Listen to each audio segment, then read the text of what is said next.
Bismillahirrahmanirrahim. Au nom d'Allah, le tout miséricordieux, le très miséricordieux.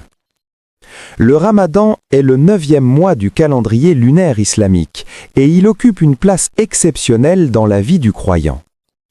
Ce n'est pas simplement un mois de jeûne physique, c'est avant tout un mois de renaissance spirituelle, de purification de l'âme, de rapprochement intense avec Allah le Tout-Puissant et de transformation profonde du caractère et des habitudes.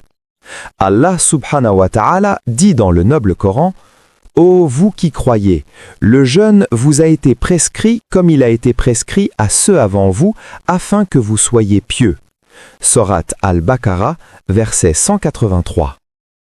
Ce verset révèle la finalité ultime du Ramadan, la piété, al-taqwa. Le jeûne n'est pas une fin en soi, mais un moyen puissant de développer cette conscience permanente d'Allah dans le cœur du croyant. Chaque instant de ce mois béni est une opportunité de se rapprocher du Seigneur des mondes, de s'élever spirituellement, de purifier son âme et de se préparer à être un meilleur serviteur d'Allah tout au long de l'année. Le prophète Mohammed sallallahu alayhi wa sallam a dit: « Quand le Ramadan arrive, les portes du paradis sont ouvertes, les portes de l'enfer sont fermées et les diables sont enchaînés. » Rapporté par Al-Bukhari et Muslim. Ce hadith nous révèle la nature particulière du mois de Ramadan. L'atmosphère spirituelle change, les conditions sont exceptionnellement favorables pour l'adoration et la dévotion, et le croyant se trouve dans un environnement unique pour accomplir de bonnes actions et s'éloigner du mal. C'est un mois où Allah ouvre grand les portes de sa miséricorde et de ses grâces. Ce guide est conçu pour vous accompagner, jour après jour, tout au long des 10 premiers jours du Ramadan. Il propose un programme spirituel complet, fondé sur les enseignements authentiques du Coran et de la Sunna du prophète Mohammed sallallahu alayhi wa sallam, afin que vous puissiez vivre ces jours bénis avec plénitude, conscience et dévotion profonde.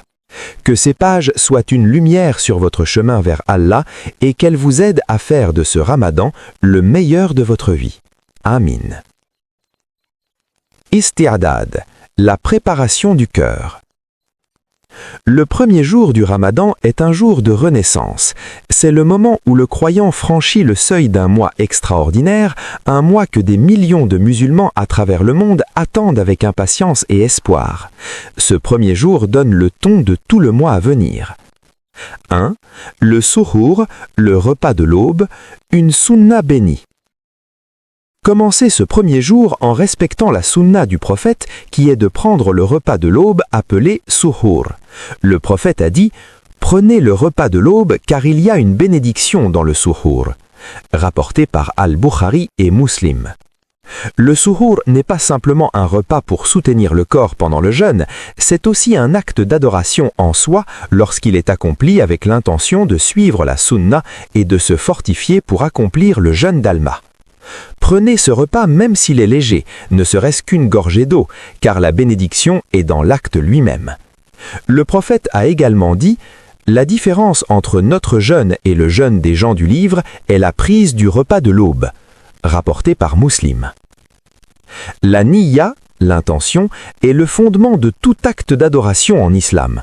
Le prophète a dit dans ce hadith célèbre qui figure en tête de l'œuvre de Al-Bukhari: « Les actions ne valent que par leurs intentions, et chaque homme n'aura que ce qu'il a voulu. » Rapporté par Al-Bukhari et Muslim.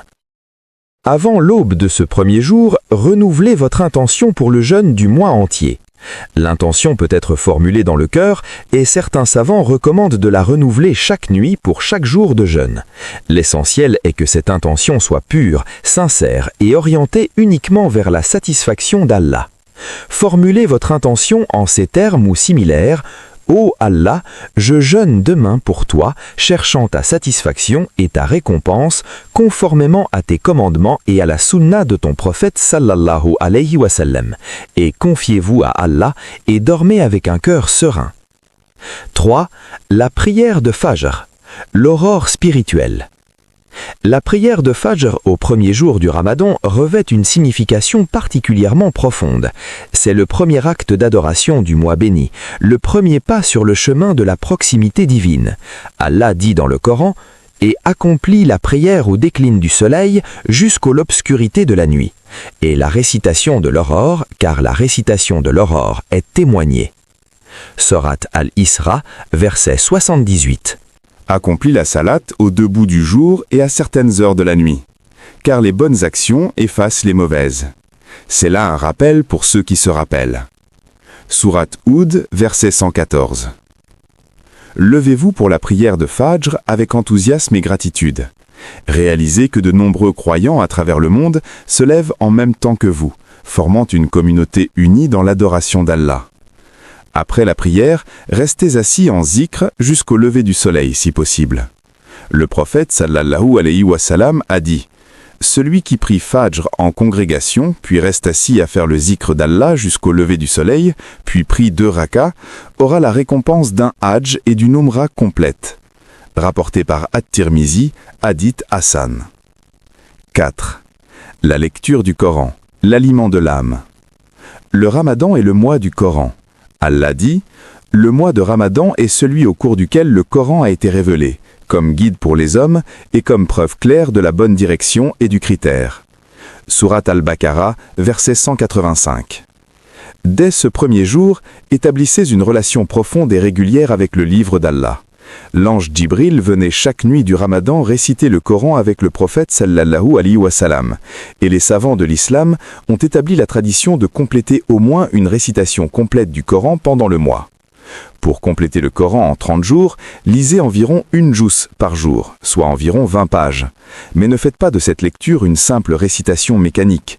Lisez avec présence du cœur, réflexion sur le sens et aspiration à comprendre les messages d'Allah. 5. Pratique du jour 1. Le doua de bienvenue au Ramadan. Commencez ce premier jour en adressant à Allah une supplication de bienvenue au Ramadan. Les pieux prédécesseurs, as-Salaf as-Sali, avaient l'habitude de supplier Allah pendant 6 mois avant de parvenir au Ramadan et pendant les 6 mois suivants afin qu'il accepte leurs adorations. Supplication pour ce premier jour.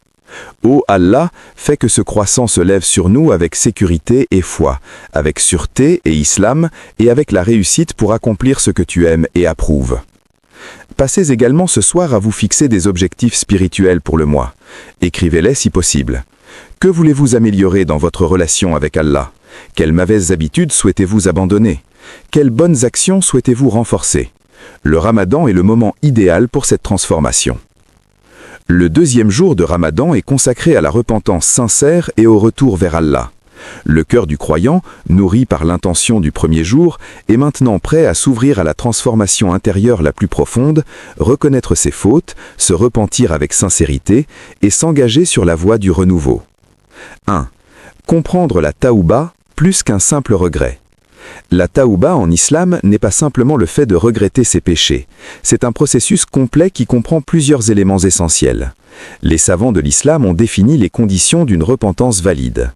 Premièrement, cesser immédiatement le péché. La repentance n'a aucun sens si l'on continue à commettre la faute que l'on prétend regretter.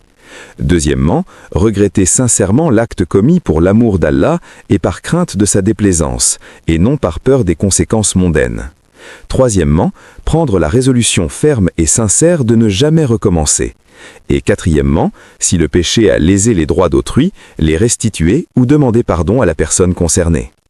Allah dit dans le noble Coran: « Ô vous qui croyez, repentez-vous à Allah d'une repentance sincère. Peut-être que votre Seigneur effacera-t-il vos méfaits et vous fera-t-il entrer dans des jardins sous lesquels coulent les ruisseaux. » Surat al-Takrim, verset 8. 2. La porte de la repentance est toujours ouverte. L'une des beautés les plus profondes de l'islam est que la porte de la repentance reste ouverte pour tout serviteur d'Allah tant que les signes de la mort n'ont pas apparu. Le prophète sallallahu alayhi wa sallam a dit: « Allah étend sa main la nuit pour que se repente celui qui a péché le jour, et il étend sa main le jour pour que se repente celui qui a péché la nuit, jusqu'à ce que le soleil se lève à l'Occident. » Rapporté par Muslim. Et dans un hadith Qudsi extraordinaire, Allah dit: « Ô fils d'Adam, tant que tu m'invoqueras et que tu espéreras en moi, je te pardonnerai quoi que tu aies fait, et cela ne me pèse pas. Ô fils d'Adam, si tes péchés atteignaient les nuages du ciel et que tu me demandais pardon, je te pardonnerai. Ô fils d'Adam, si tu venais à moi avec autant de péchés que la terre contient, et que tu me rencontrais sans m'avoir associé quelqu'un, je viendrais à toi avec autant de pardon. L'istighfar est la demande de pardon auprès d'Allah. C'est l'une des adorations les plus importantes en islam et elle prend une dimension encore plus grande pendant le ramadan. Le prophète sallallahu alayhi wa sallam lui-même, bien qu'il soit exempt de tout péché, demandait le pardon d'Allah plus de 70 fois par jour. Que dire alors de nous, pauvres serviteurs ? La formule la plus complète du istighfar est le Sayyid al-Istighfar, que le prophète sallallahu alayhi wa sallam a enseigné. Allahumma anta rabbi la ilaha illa ant. خلقتني وأنا عبدك وأنا على عهدك ووعدك ما استطعت أعوذ بك من شر ما صنعت أبوء لك بنعمتك علي وأبوء بذنبي فاغفر لي فإنه لا يغفر الذنوب إلا أنت. Ô Allah, tu es mon Seigneur, il n'y a pas de divinité digne d'adoration en dehors de toi. Tu m'as créé et je suis ton serviteur. Je suis fidèle à ton alliance et à ta promesse autant que je le peux. Je cherche refuge en toi contre le mal de ce que j'ai fait. Je reconnais tes bienfaits sur moi et je reconnais mon péché. Alors pardonne-moi, car personne ne pardonne les péchés en dehors de toi. Le prophète sallallahu alayhi wa sallam a dit à propos de cette supplication, « Celui qui la dit avec conviction le matin et qu'il meurt dans la journée, il sera parmi les gens du paradis. Et celui qui la dit avec conviction le soir et qu'il meurt dans la nuit, il sera parmi les gens du paradis. » 4. La muhasaba, l'introspection spirituelle. La muhasaba est le fait de se juger soi-même, d'examiner son âme, de faire l'inventaire de ses actes, de ses paroles et de ses intentions. Le calife Omar ibn al-Khattab radiyallahu anhu disait « Jugez-vous avant d'être jugé, évaluez-vous avant d'être évalué et préparez-vous pour le grand exposé. » Ce soir, consacrez un moment à cette introspection sincère. Examinez votre relation avec Allah. Est-elle profonde, sincère, vivante? Examinez votre relation avec votre famille et votre entourage. Y a-t-il des droits non honorés, des torts non réparés, des réconciliations à faire? Examinez vos habitudes. Y en a-t-il qui vous éloignent d'Allah? La muhasaba n'est pas un exercice d'autoflagellation, mais un outil de croissance spirituelle. Elle nous permet de voir clairement où nous en sommes et dans quelle direction nous voulons aller, puis de prendre les mesures concrètes pour avancer. Programme pratique du jour numéro 2. Au lever du soleil, après la prière de Fajr, passez 10 minutes en silence, les yeux fermés, à penser à un péché ou une mauvaise habitude dont vous souhaitez vous repentir sincèrement ce ramadan. Ne vous dispersez pas sur une liste, choisissez une chose importante et concentrez-vous sur elle. Dans la journée, répétez régulièrement « Astaghfirullah wa atubu ilayh ». Je demande pardon à Allah et je me repens à lui. Le prophète sallallahu alayhi wa sallam a dit qu'il demandait le pardon d'Allah plus de 70 fois par jour. Essayez d'atteindre ce nombre. Avant l'iftar, préparez une liste mentale ou écrite des personnes envers qui vous avez des torts. Planifiez comment vous allez réparer ces torts, car la repentance envers Allah concernant les droits des hommes nécessite aussi de réparer ce qui est possible avec les personnes concernées. Le 3e jour du Ramadan est dédié à la gratitude envers Allah pour tous ses bienfaits. Le jeûne, par nature, est une école extraordinaire de gratitude. En s'abstenant de nourriture et de boissons pendant les heures du jour, le croyant redécouvre la valeur de ces dons que l'on prend si facilement pour acquis. Allah subhanahu wa ta'ala parle abondamment de la gratitude dans le Coran et en fait une condition pour l'augmentation de ses bienfaits. Et lorsque votre Seigneur proclama « Si vous êtes reconnaissant, très certainement j'augmenterai pour vous les bienfaits. Mais si vous êtes ingrat, mon châtiment sera certes sévère. » Sourate Ibrahim, verset 7. Ce verset contient une loi divine universelle. La gratitude est la clé de l'augmentation des bienfaits. Ce n'est pas une promesse conditionnelle selon les circonstances, c'est une loi absolue établie par le Seigneur des mondes. Tout croyant qui est véritablement reconnaissant verra ses bienfaits augmenter, non seulement dans leur quantité, mais aussi dans leur qualité et leur signification. Allah dit également « Et si vous comptez les bienfaits d'Allah, vous ne saurez pas les dénombrer. » Sourate Ibrahim, verset 34. Le jeûne comme école de gratitude, quand l'heure de l'iftar arrive et que vous rompez votre jeûne avec une date et de l'eau, prenez un moment pour ressentir profondément la gratitude. Cet instant simple, une gorgée d'eau fraîche après une longue journée de jeûne, peut être l'un des moments les plus intenses de conscience divine. Combien de millions de personnes dans le monde n'ont même pas cette eau fraîche, même après un jeûne involontaire que l'on prend si facilement pour acquis? Le prophète sallallahu alayhi wa sallam a dit en rompant son jeûne: « La soif est partie, les veines se sont hydratées et la récompense est confirmée si Allah le veut. » Rapporté par Abu Daoud, un hadith Hassan. Ce hadith nous invite à être pleinement présents dans l'instant de l'iftar, à ressentir physiquement et spirituellement le soulagement de rompre le jeûne et à confirmer notre espoir dans la récompense d'Allah. Les bienfaits cachés, la gratitude pour l'épreuve. Un niveau supérieur de gratitude est d'être reconnaissant non seulement pour les bienfaits évidents, la santé, la famille, la nourriture, mais aussi pour les épreuves et les difficultés. Le prophète sallallahu alayhi wa sallam a dit que l'affaire du croyant est extraordinaire. Tout ce qui lui arrive est bon pour lui et ce n'est le cas que pour le croyant. S'il lui arrive quelque chose d'agréable, il est reconnaissant et c'est bon pour lui, et s'il lui arrive un malheur, il fait preuve de patience et c'est bon pour lui. Rapporté par Muslim. Ce hadith révèle que le croyant vit dans un état permanent de bienfait car sa façon de répondre aux événements, qu'ils soient positifs ou négatifs, lui apporte toujours de la récompense et de la croissance. La difficulté du jeûne elle-même est un bienfait car elle nous enseigne la discipline, la patience, l'empathie et la gratitude. Pratique spirituelle, le journal de gratitude. Commencez aujourd'hui une pratique simple mais transformatrice. Tous les soirs, après l'iftar, avant la prière de Isha, notez 3 bienfaits spécifiques pour lesquels vous êtes reconnaissant ce jour. Ne vous contentez pas de généralités comme la santé ou la famille. Soyez spécifique et spécifique. Aujourd'hui, j'ai la capacité de voir le succès du soleil. Aujourd'hui, j'ai entendu le rire de mon enfant. Aujourd'hui, j'ai eu la force de jeûner. Cette pratique entraîne graduellement votre cerveau et votre cœur à chercher activement les bienfaits d'Allah dans chaque instant, transformant votre perception du monde et approfondissant votre relation avec votre Créateur. Allahumma a'inni ala dhikrika wa shukrika wa husni ibadatika. Ô Allah, aide-moi à te mentionner, à t'être reconnaissant et à t'adorer de la meilleure façon. Le prophète sallallahu alayhi wa sallam enseignait cette supplication à Mu'adh ibn Jabal radiyallahu anhu, lui recommandant de ne jamais manquer de la dire après chaque prière. Elle est particulièrement puissante pendant le Ramadan. Le 4e jour du Ramadan nous invite à explorer l'une des vertus les plus fondamentales en islam, as-sabr, la patience. Le jeûne lui-même est une école intense de patience, car il exige de maîtriser certains des désirs les plus naturels et les plus fondamentaux de l'être humain, la faim, la soif et parfois les désirs de la chair. 1. La patience dans le Coran, une vertu extraordinaire. Allah mentionne la patience plus de 90 fois dans le Coran, ce qui témoigne de son importance capitale dans la vie spirituelle du croyant. Il dit: ô vous qui croyez, cherchez secours dans la patience et dans la salate, car Allah est avec les patients. Sourate Al-Baqarah, verset 153. Les patients recevront leur rétribution complète sans limite. Sourate Az-Zumar, verset 10.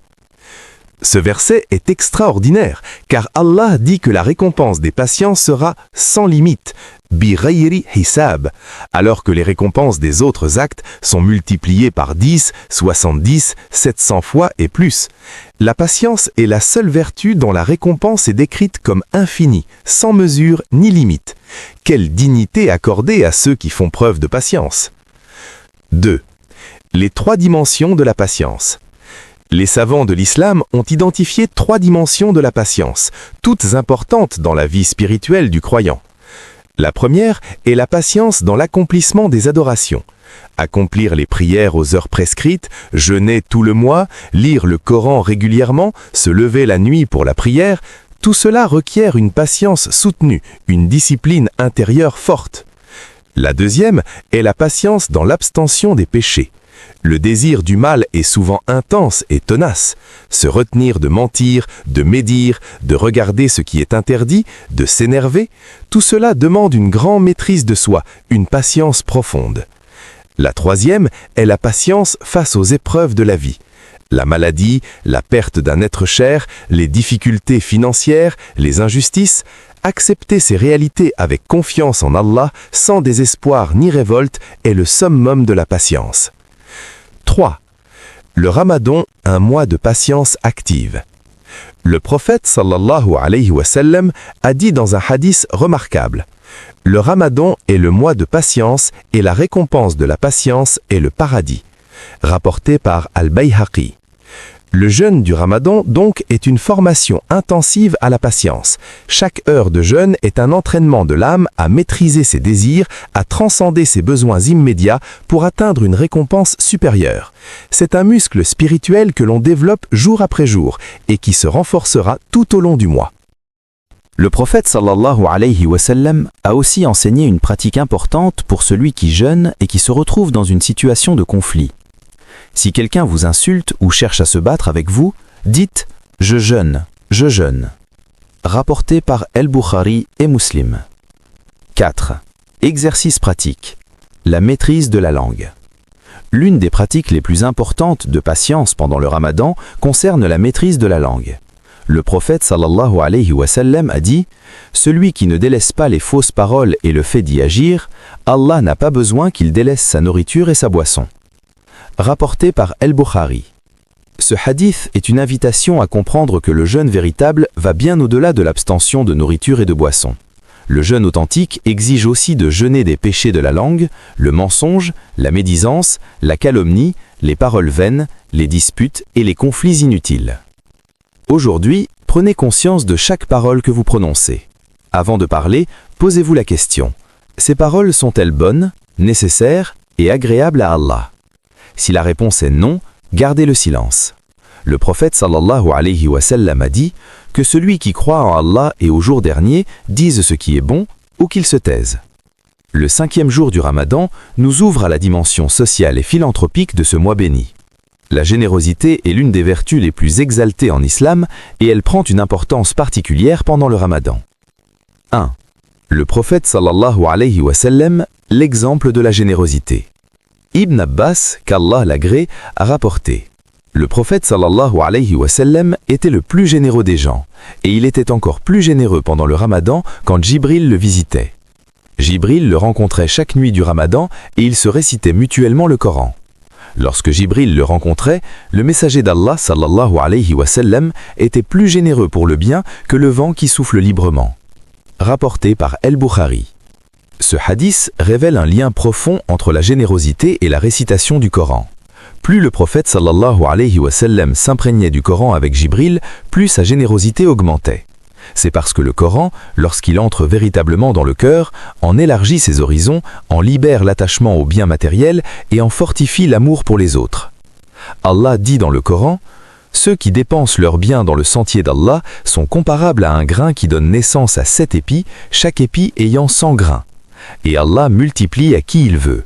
Allah est immense et omniscient. » Sourate Al-Baqarah, verset 261.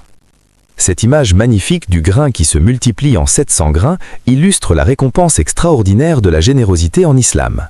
Mais ce n'est pas seulement une question de récompense dans l'au-delà. La générosité purifie aussi l'âme, renforce les liens sociaux et est une source de joie et de paix intérieure dans ce monde. Allah dit aussi: « Vous n'atteindrez la vraie piété que si vous faites largesse de ce que vous aimez. » Sourate El-Imran, verset 92. Ce verset est particulièrement fort. La vraie piété, El-Bir, ne peut être atteinte qu'en donnant de ce que l'on aime, pas seulement de ce dont on n'a plus besoin. C'est un niveau supérieur de générosité qui nécessite de vaincre l'attachement aux biens matériels. L'une des pratiques les plus méritoires du Ramadan est celle de Iftar es-Saïm, nourrir quelqu'un qui jeûne au moment de rompre son jeûne. Le prophète sallallahu alayhi wa sallam a dit: « Celui qui nourrit un jeûneur pour rompre son jeûne recevra la même récompense que lui, sans que la récompense du jeûneur soit diminuée en quoi que ce soit. » Cette pratique est une opportunité extraordinaire de doubler les récompenses. Vous jeûnez et vous recevez la récompense du jeûne, et en plus, vous recevez la même récompense que chaque personne que vous nourrissez pour rompre son jeûne. Invitez des voisins, des amis, des membres de la famille, des personnes dans le besoin à partager votre iftar. 4. La zakat et la sadaka, purification de l'âme et des biens. Le Ramadan est le moment où beaucoup de musulmans s'acquittent de leur zakat annuelle, l'aumône obligatoire qui représente généralement 2,5% de leur épargne ayant atteint le seuil du nisab après une année lunaire. Si vous avez des fonds susceptibles d'être soumis à la zakat, calculez-la et versez-la ce mois. Au-delà de la zakat obligatoire, la sadaka, aumône volontaire, peut prendre 1000 formes différentes, car la générosité ne se limite pas à l'argent. Le prophète sallallahu alayhi wa sallam a dit « Votre sourire à votre frère est une sadaka. Guider quelqu'un sur son chemin est une sadaka. Enlever une pierre, une épine ou un os du chemin est une sadaka. Verser de ton seau dans le seau de ton frère est une sadaka. » Le 6e jour du Ramadan nous amène à approfondir notre réflexion et notre pratique concernant la prière, l'acte d'adoration le plus fondamental en islam, le pilier central de la vie du croyant et le lien direct entre le serviteur et son Seigneur. 1. La prière, rencontre directe avec Allah. La salat n'est pas simplement un rituel religieux, c'est une rencontre directe et intime avec Allah subhanahu wa ta'ala, une conversation entre le serviteur et son créateur. Le prophète sallallahu alayhi wa sallam a dit dans un hadith qudsi « J'ai partagé la prière entre moi et mon serviteur en 2 moitiés, et mon serviteur aura ce qu'il demande. » Quand le serviteur dit « Alhamdulillahi Rabbil Alamin » louange à Allah, Seigneur des mondes, Allah dit « Mon serviteur m'a loué ». Quand il dit « Ar-Rahmanir Rahim » le tout miséricordieux, le très miséricordieux, Allah dit « Mon serviteur m'a glorifié ». Ce hadith est profondément émouvant. Chaque fois que vous récitez Al-Fatiha dans votre prière, Allah vous répond en temps réel, verset par verset. La prière n'est pas un monologue, c'est un dialogue entre vous et le Maître des cieux et de la terre. 2. La hushu, la présence du cœur dans la prière. Le principal enjeu spirituel de la prière est la hushu, la présence du cœur, la concentration, l'humilité et le recueillement. Allah dit dans le Coran, « Ceux qui font la prière avec humilité et recueillement ont réussi. » La hushu est l'âme de la prière. Une prière accomplie physiquement mais sans présence du cœur ressemble à un corps sans âme. Les savants ont souligné que c'est la qualité de la prière et non simplement la quantité qui détermine sa valeur spirituelle. Pour développer la hushu, commencez même avant d'entrer en prière. Faites votre ablution, votre wudu avec conscience et attention. Prenez votre temps pour vous préparer.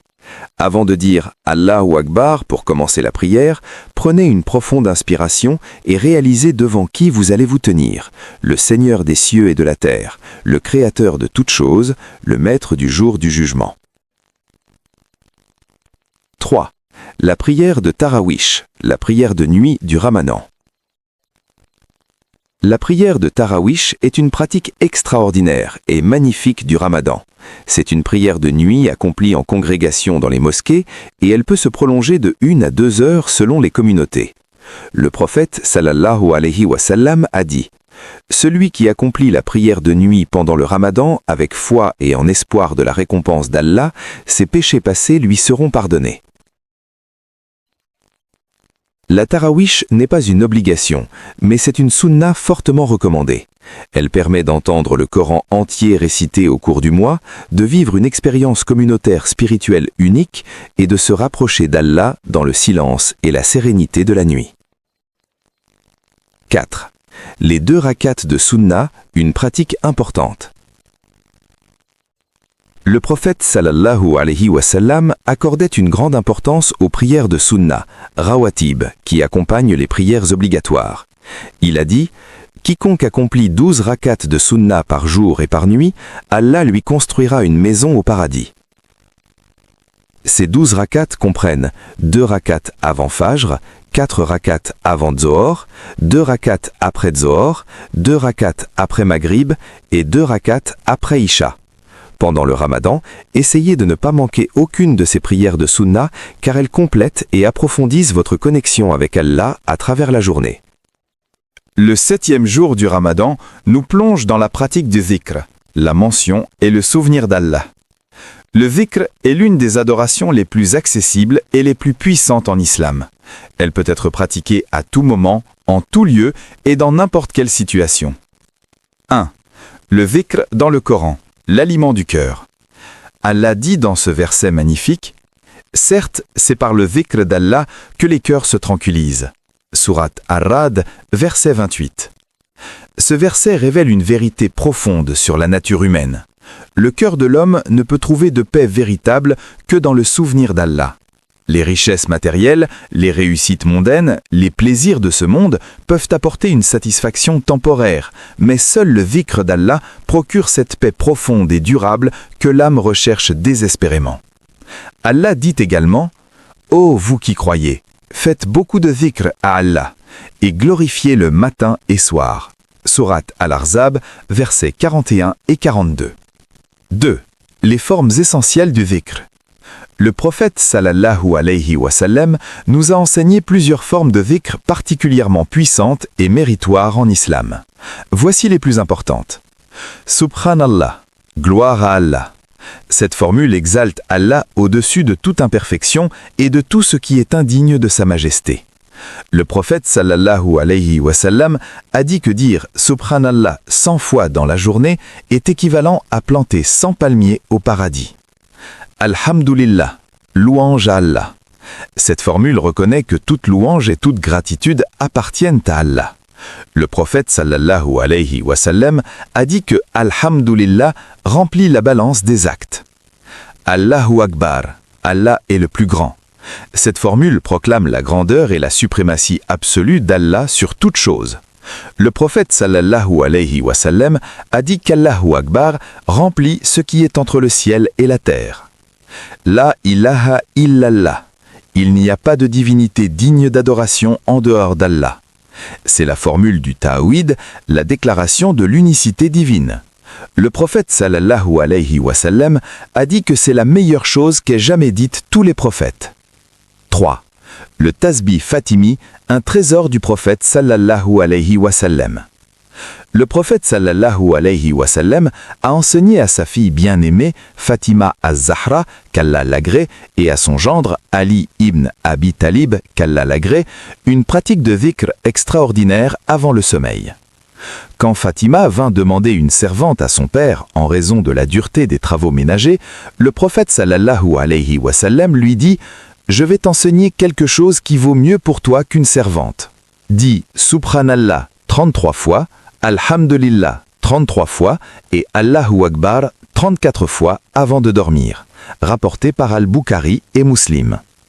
Ali ibn Abi Talib, qu'Allah l'agrée, a dit qu'après cette nuit, il n'avait jamais manqué cette pratique, même pendant la nuit de la bataille de Siffin. C'est une sunna simple mais profondément bénie, que tout musulman devrait pratiquer chaque nuit. 4. Le dhikr du matin et du soir. Le prophète sallallahu alayhi wa sallam avait une pratique régulière et complète de dhikr le matin après Fajr et le soir après Asar. Ces askar, pluriel de dhikr, sont rapportés dans les livres de Sunna et constituent une protection spirituelle pour le croyant tout au long de sa journée. Le prophète sallallahu alayhi wa sallam a dit « Celui qui dit le matin et le soir, Subhanallahi wa bihamdihi 100 fois, personne ne viendra le jour de la résurrection avec quelque chose de mieux que ce qu'il a apporté, sauf celui qui a dit la même chose ou plus. » Rapporté par Muslim. Pendant ce 7e jour, commencez à établir la pratique des askars du matin et du soir comme une routine immuable. Il existe d'excellents livres et applications qui compilent ces supplications authentiques. Cette pratique quotidienne est une armure spirituelle que le croyant devrait porter chaque jour de sa vie et le Ramadan est le moment idéal pour l'établir. Le 8e jour du Ramadan nous tourne vers notre responsabilité envers notre famille, notre entourage et notre communauté. L'islam n'est pas une religion de solitude mystique, c'est une religion de vie communautaire, de liens fraternels, d'amour et de solidarité. 1. La Silat ar-Rahim, un commandement divin. Silat ar-Rahim signifie littéralement relier les utérus, c'est-à-dire maintenir les liens de parenté, honorer les droits de la famille et entretenir des relations harmonieuses avec ses proches.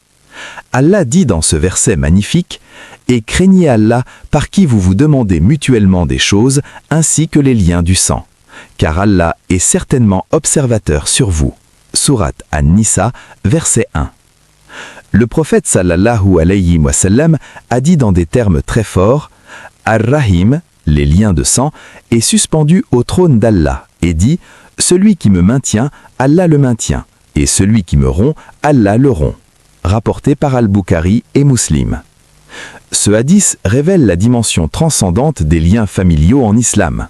Ils sont connectés au trône d'Allah lui-même et les rompre ont des conséquences spirituelles graves, tandis que les maintenir attire la bénédiction divine. 2. L'iftar en famille, un moment de grâce. Le Ramadan offre une occasion unique de renforcer les liens familiaux à travers les repas d'iftar partagés.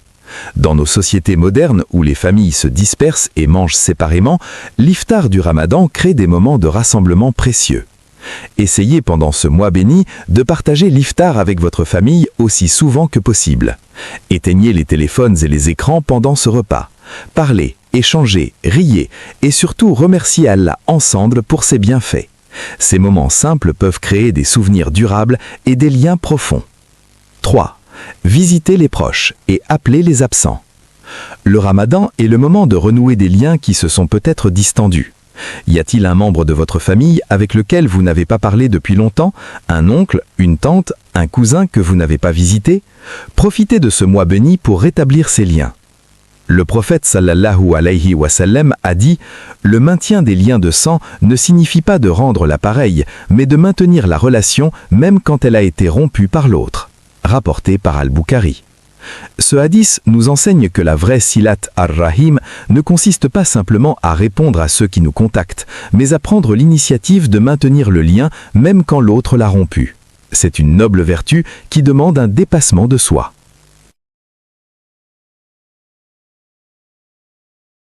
Au-delà des liens du sang, le Ramadan renforce aussi les liens de la fraternité islamique entre tous les croyants. Le prophète sallallahu alayhi wa sallam a dit « Le musulman est le frère du musulman. Il ne lui fait pas de tort, il ne l'abandonne pas et il ne le méprise pas. La piété est ici. » En disant cela, il a pointé sa poitrine 3 fois. Il suffit à l'homme d'être mauvais qu'il méprise son frère musulman. Rapporté par Muslim. Pendant ce 8e jour, identifiez une personne dans votre entourage qui pourrait avoir besoin d'aide, de soutien ou simplement de compagnie. Peut-être un voisin âgé qui vit seul, un ami traversant une période difficile ou un membre de la communauté en difficulté. Tendez-lui la main en ce mois de générosité et de bienveillance. Le 9e jour du Ramadan nous amène à réfléchir sur l'importance du savoir et de la réflexion dans la vie spirituelle du croyant. L'islam est une religion qui exalte la connaissance et la réflexion, et le Ramadan est une période idéale pour approfondir ses connaissances islamiques et méditer sur les vérités du Coran. 1. La primauté du savoir en islam. Les premiers mots révélés au prophète sallallahu alayhi wa sallam sont une invitation à la lecture et à la connaissance. Lis, ô nom le ton Seigneur qui a créé l'homme d'une adhérence. Lis. Ton Seigneur est le très noble, qui a enseigné par le kalam, a enseigné à l'homme ce qu'il ne savait pas. Sourate Al-Alaq, versets 1 à 5. Ces versets fondateurs révèlent que l'islam est une religion de connaissance, de lecture, de réflexion et d'apprentissage. Le premier commandement divin à l'humanité est « Iqra », lis. Cette invitation à la connaissance n'est pas limitée aux seules sciences religieuses. Elle englobe toute connaissance qui permet de mieux comprendre la création d'Allah et de mieux remplir sa mission sur terre. Le prophète sallallahu alayhi wa sallam a dit « La recherche du savoir est une obligation pour tout musulman. » Rapporté par Ibn Majah. 2. Le tafakkur, la méditation sur la création d'Allah. Le tafakkur, la méditation, la réflexion profonde, est une adoration que le Coran mentionne à de nombreuses reprises. Allah dit « Certes, dans la création des cieux et de la terre, et dans l'alternance de la nuit et du jour, il y a des signes pour les gens doués d'intelligence, ceux qui invoquent Allah debout, assis et couchés sur leur côté, et qui réfléchissent sur la création des cieux et de la terre en disant « Notre Seigneur, tu n'as pas créé tout cela en vain. » Sourate Al-Imran, versets 190 à 191. Ce verset décrit les Ulou al-Albab, les gens doués d'intelligence, non pas simplement comme des gens intelligents au sens mondain, mais comme des personnes qui combinent la pratique du dhikr, mentionner Allah, avec le tafakkur, réfléchir à sa création. Ce sont eux qui peuvent voir dans chaque phénomène naturel un signe de la grandeur et de la sagesse divine. 3. Le Coran est un livre de réflexion. Allah dit « Ne méditent-ils pas sur le Coran? Y a-t-il sur leur cœur des cadenas » Sourate Muhammad, verset 24. La récitation du Coran sans réflexion est incomplète. Pendant ce ramadan, essayez d'établir une pratique de tadabbur, la méditation sur les versets du Coran. Chaque jour, choisissez 1 ou 2 versets et méditez profondément sur leur sens, leurs implications et ce qu'ils vous enseignent sur Allah, sur vous-même et sur votre relation avec votre Créateur. 4. Les cercles de savoir, la sunna des savants. Le ramadan est traditionnellement un mois où les mosquées organisent des cours et des conférences sur diverses disciplines islamiques. Le prophète sallallahu alayhi wa sallam a dit « Quand des gens se réunissent dans une maison d'Allah pour réciter le livre d'Allah et se l'enseigner mutuellement, la sérénité descend sur eux, la miséricorde les enveloppe, les anges les entourent et Allah les mentionne auprès de ceux qui sont près de lui. » Rapporté par Muslim. Cherchez des cours islamiques, des conférences ou des cercles d'études dans votre mosquée locale ou en ligne. Le savoir islamique acquis pendant le ramadan sera une lumière qui guidera votre chemin tout au long de l'année. Consacrez au moins 30 minutes chaque jour à l'apprentissage, la sira du prophète sallallahu alayhi wa sallam, la aqida, la foi, les rulings du fiqh ou la tafsir, l'explication du Coran. 5. Pratique du jour 9, la méditation guidée. Ce soir, après la prière de Tarawih, asseyez-vous dans un endroit calme et consacrez 15 minutes à une méditation sur l'un des noms d'Allah. Choisissez par exemple Al-Qadir, le Tout-Puissant. Réfléchissez à la puissance absolue d'Allah. Il a créé l'univers en disant simplement « Kun », soit. Il maintient les galaxies dans leurs orbites, il connaît chaque feuille qui tombe de chaque arbre, il a créé vous avec toutes vos complexités physiques, émotionnelles et spirituelles. Laissez cette réflexion vous conduire à une profonde humilité devant Allah et en même temps à une profonde confiance en sa puissance de vous aider, de vous guider et de vous protéger. Terminez cette méditation par une longue doua sincère. Le 10e jour du Ramadan est un moment charnière. Il marque la fin du premier tiers du mois béni. Les 10 premiers jours consacrés à la miséricorde d'Allah selon certaines traditions des pieux prédécesseurs. C'est un moment idéal pour faire le bilan de ces 10 premiers jours et pour s'engager avec une nouvelle énergie et une vision renouvelée pour les 20 jours qui restent. 1. Les 3 phases du Ramadan. Une tradition rapportée par Salman al-Farisi, qu'Allah l'agrée, mentionne que le prophète sallallahu alayhi wa sallam décrivit le Ramadan dans un sermon célèbre comme un mois dont le début est miséricorde, le milieu est pardon et la fin est délivrance du feu. Bien que le statut de ce hadith soit discuté par les savants, la division du Ramadan en 3 phases reste une réalité spirituelle vécue par de nombreux croyants. Que ces 10 premiers jours aient été marqués par la miséricorde d'Allah ou non, l'essentiel est de réaliser que nous sommes encore au début d'un voyage extraordinaire. Les 20 jours qui viennent sont remplis d'opportunités incommensurables, culminant avec les 10 dernières nuits, parmi lesquelles se trouve la nuit du destin, Laylat al-Qadr. 2. Le bilan des 10 premiers jours. Prenez le temps aujourd'hui de faire un bilan honnête de vos 10 premiers jours. Posez-vous ces questions avec sincérité. Quelle a été la qualité de mes prières ces 10 jours? Étais-je présent dans mes prières ou mon esprit vagabondait-il? Combien de pages du Coran ai-je lu? Suis-je en avance ou en retard sur mon objectif? Ma langue a-t-elle été contrôlée? Ai-je évité le mensonge, la médisance et les paroles vaines? Ai-je été généreux? Ai-je nourri des jeûneurs, donné de la sadaka, aidé ceux dans le besoin? Mes relations familiales se sont-elles améliorées? Ai-je rendu visite ou appelé des proches? Mon cœur était-il dans un état de repentance et de gratitude envers Allah? Ce bilan n'est pas pour vous culpabiliser, mais pour vous aider à identifier les domaines dans lesquels vous pouvez progresser dans les 20 jours qui restent. Le Ramadan est une course et nous avons encore 2 tiers du parcours devant nous. 3. La vision des 20 jours restants. Sur la base de votre bilan, établissez maintenant un plan concret pour les 20 jours qui restent. Soyez spécifique et réaliste. Si vous avez du retard dans la lecture du Coran, calculez combien de pages vous devez lire par jour pour atteindre votre objectif. Si vos prières de nuit ont été irrégulières, engagez-vous à les accomplir au moins 3 nuits par semaine. Le prophète sallallahu alayhi wa sallam nous enseigne à être constant dans nos adorations. L'acte le plus aimé d'Allah est celui qui est le plus constant, même s'il est peu. Rapporté par Al-Bukhari et Muslim. Un programme modeste mais constant vaut infiniment mieux qu'un programme ambitieux abandonné après quelques jours. Soyez honnête avec vous-même sur ce que vous pouvez réellement maintenir, puis engagez-vous pleinement à le faire. 4. La supplication pour Laylat al-Qadr. Bien que Laylat al-Qadr soit dans les 10 dernières nuits, il est important de commencer dès maintenant à se préparer spirituellement pour cette nuit extraordinaire. Allah dit dans le Coran, « La nuit du destin est meilleure que 1000 mois ». Sourate Al-Qadr, verset 3. 1000 mois représentent plus de 83 ans. La nuit de Laylat al-Qadr vaut donc plus qu'une vie entière de dévotion. Quelle miséricorde extraordinaire d'Allah que d'offrir à ses serviteurs cette opportunité unique. Commencez dès maintenant à vous préparer.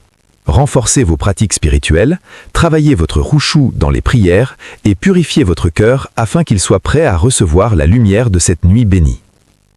La supplication que le prophète sallallahu alayhi wa sallam a enseignée pour cette nuit, rapportée dans la tradition d'Aïcha, qu'Allah l'agrée, « Allahumma innaka afouun tuhibbul afwa fa'fu anni » Ô Allah, tu es le pardonneur, tu aimes le pardon, alors pardonne-moi.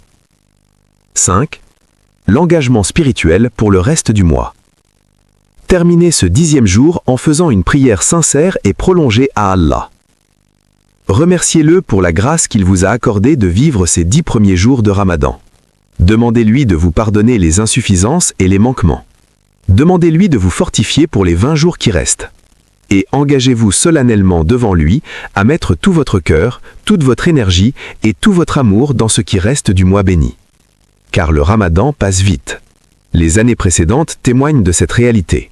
Ce qui paraissait un long mois au début se révèle être un éclair au moment du bilan. Chaque heure, chaque instant de ce mois est une occasion unique et irremplaçable de se rapprocher d'Allah. Ne laissez pas passer ces moments sans les remplir de dévotion, de souvenirs d'Allah et d'amour pour lui.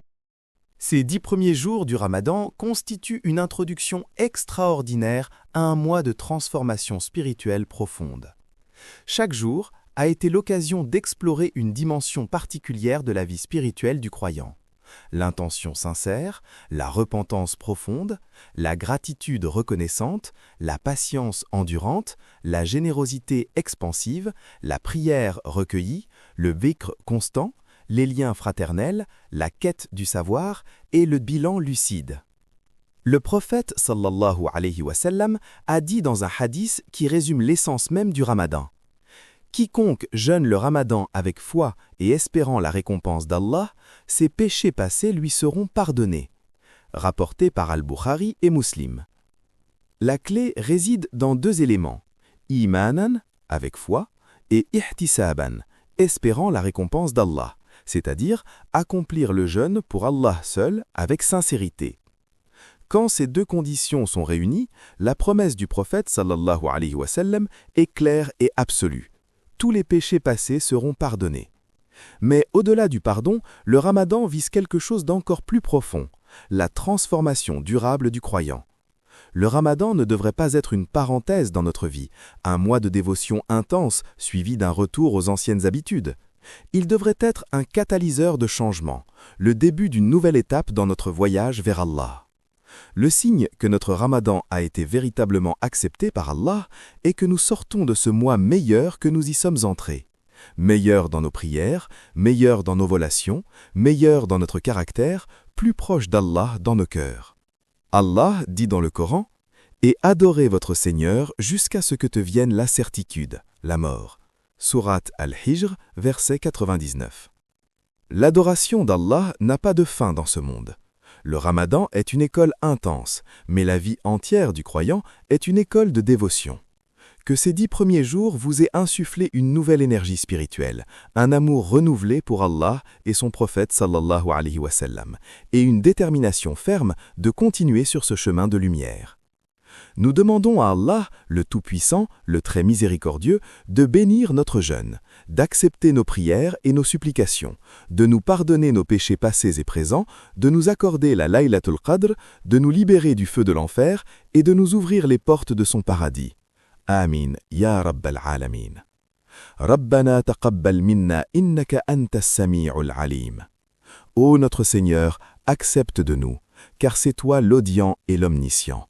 Sourate Al-Baqarah, verset 127. Les adhkars du matin. À réciter après la prière de Fajr, idéalement avant que le soleil se lève. Asbahna wa asbah al-mulku lillahi walhamdu lillahi la ilaha illallahu wahdahu la sharika lahu. Nous voici arrivés au matin et la royauté appartient à Allah. Louange à Allah. Il n'y a pas de divinité digne d'adoration en dehors d'Allah, seul, sans associé. A'udhu billahi minash shaytanir rajim. Allahu la ilaha illa huwa al-hayyul qayyum. Lire Ayat al-Kursi, Sourate Al-Baqarah, verset 255, après chaque prière obligatoire. Les adhkars du soir.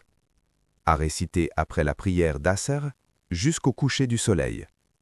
Amsayna wa amsal mulku lillahi walhamdu lillahi la ilaha illallahu wahdahu la sharika lahu. Nous voici arrivés au soir et la royauté appartient à Allah. Louange à Allah. Il n'y a pas de divinité digne d'adoration en dehors d'Allah, seul, sans associé. La supplication de rupture du jeûne. Allahumma laka sumtu wa bika amantu wa alayka tawakkaltu wa ala rizqika aftartu. Ô Allah, c'est pour toi que j'ai jeûné, c'est en toi que j'ai cru, c'est sur toi que je me suis fié, et c'est avec ta nourriture que j'ai rompu le jeûne. Programme quotidien recommandé pour le Ramadan. Voici un programme quotidien équilibré pour tirer le maximum du Ramadan. Avant l'aube. Se lever pour le suhour, accompagné d'une prière en 2 rakas, tahajjud si possible, puis du vikr et de la doua jusqu'à l'adhan de Fajr. Au lever. Prière de Fajr en congrégation à la mosquée si possible, adhkar du matin. Lecture du Coran jusqu'au lever du soleil. Si possible, restez jusqu'à Ishturaq, 2 rakas après le lever du soleil. Dans la matinée. Activités habituelles, travail, études, etc., tout en maintenant le dhikr discret. Lecture de 5 à 10 pages de Coran. À midi. Prière de Dukhr et ses sunnahs. Court repos si nécessaire, lecture de 5 pages supplémentaires de Coran. Dans l'après-midi. Prière d'Asr, adhkar du soir, préparation spirituelle pour l'iftar. Doua intense, particulièrement dans la dernière heure avant l'iftar. Au coucher du soleil. Rupture du jeûne avec doua, une date et de l'eau. Prière de Maghrib. Repas iftar avec la famille. En soirée. Prière de Isha. Prière de Tarawih à la mosquée. Dhikr et doua personnel. Lecture du Coran. Avant le sommeil. Tasbih Fatimi. 33 Subhanallah, 33 Alhamdulillah, 34 Allahu Akbar. Ayat al-Kursi. Doua avant de dormir. Intention pour le jeûne du lendemain.